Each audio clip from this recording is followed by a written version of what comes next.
Magandang araw mga Lods, pag-uusapan pa rin natin mga kaganapan sa boxing. Tutungo sina Manny Pacquiao at Mario Barrios sa kanilang bakbakan sa susunod na linggo. Taglay ang kanilang pinakaarmas. Sabi ni Pacquiao sa kanyang interview sa The Ring, naalalahanin daw na sa boxing, ang bilis ang siyang susi ng tagumpay. Bagaman 46 years old na si Pacquiao, iginiit niya na wala siyang pinagpaliban na ensayo.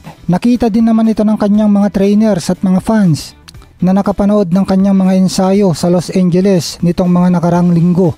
Tinapos ni Pacquiao ang kanyang 4 na taon na pagkakaretiro para subukang baklasan ng corona ang kasalukuyang WBC welterweight champion na si Mario Barrios sa July 19 sa MGM Grand sa Las Vegas.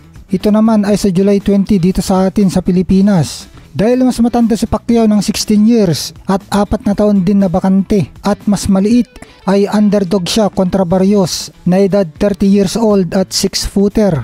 Pero sinabi ni Pacquiao na meron daw siya na wala kay Barrios. Ito nga yung mas mabilis daw siya kaysa kay Barrios. Taglay pa rin daw niya ang mahusay na galawan at kanyang bilis. Napabuti pa nga daw sa kanyang katawan ang pagkapahinga niya ng 4 na taon.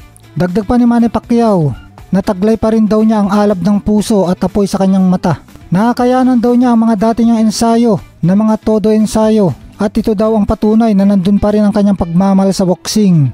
Huling laban ni Pacquiao sa professional boxing ay nung natalo siya kay Yordenis Ugas at interesting naman na itong si Ugas ay tinalo naman ni Barrios noong 2021 at ito rin ang dagdag na dahilan kaya underdog si Pacquiao. Sa parte naman ni Barrios ay sinabi niya na ang kanyang timing ang mananaig kontra sa 8th Division World Champion. Lagi daw tinatalo ng timing ang speed at taglay daw ni Barrios itong kahusayan sa timing. Pero hindi lang daw ang kahusayan niya sa timing ang taglay niya, kundi meron din siyang mabilis na kamao at mabilis din ang paa niya. Pero pinili niya na hindi laging gamitin ng mga ito.